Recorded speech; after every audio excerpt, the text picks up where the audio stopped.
আসসালামু আলাইকুম রহমতুল্লাহ বারাকাতুহু। সম্মানিত শ্রোতা, আজকে যে বিষয়টি নিয়ে আলোচনা করব তা হলো মুমিনের প্রতি জমিন ও আসমানের মহব্বত ও ক্রন্দন।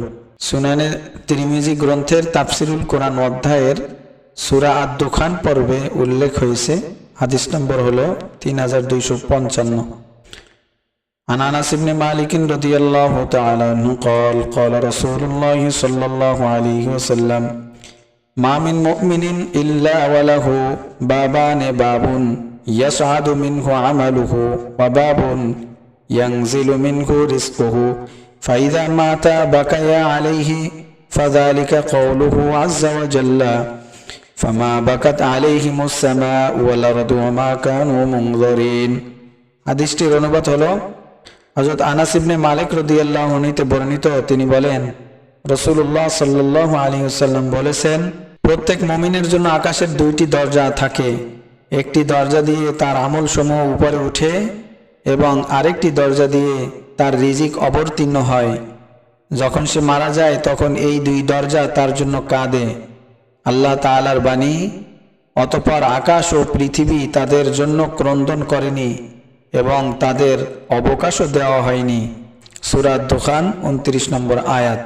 ইমাম ইবনে আসাকির তারিখে দিমেশক গ্রন্থে লিখেন, আন ইবনে ওমর রাদিয়াল্লাহু তাআলা আনহুমা قال ان المؤمن اذا مات تزين له مكانه في القبر فيقول الله عز وجل للارض احفظي عبدي فتقول كيف احفظه فيقول كما كان يحفظ ذكري فتتزين له الارض কামা তাতাযায়্যানুল উরুসু লিজাওজিহা।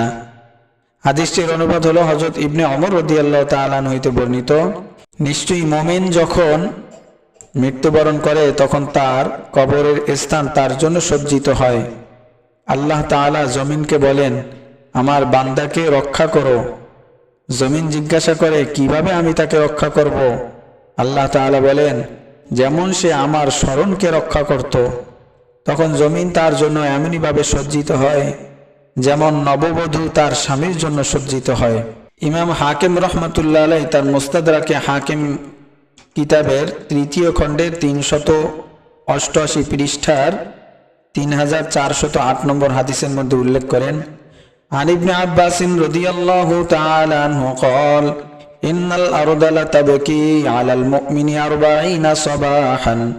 হাদিসটির অনুবাদ হলো, হযরত ইবনে আব্বাস রাদিয়াল্লাহু তাআলা আনহু বলেন, নিশ্চয়ই জমিন মুমিনের জন্য 40 দিন পর্যন্ত ক্রন্দন করে।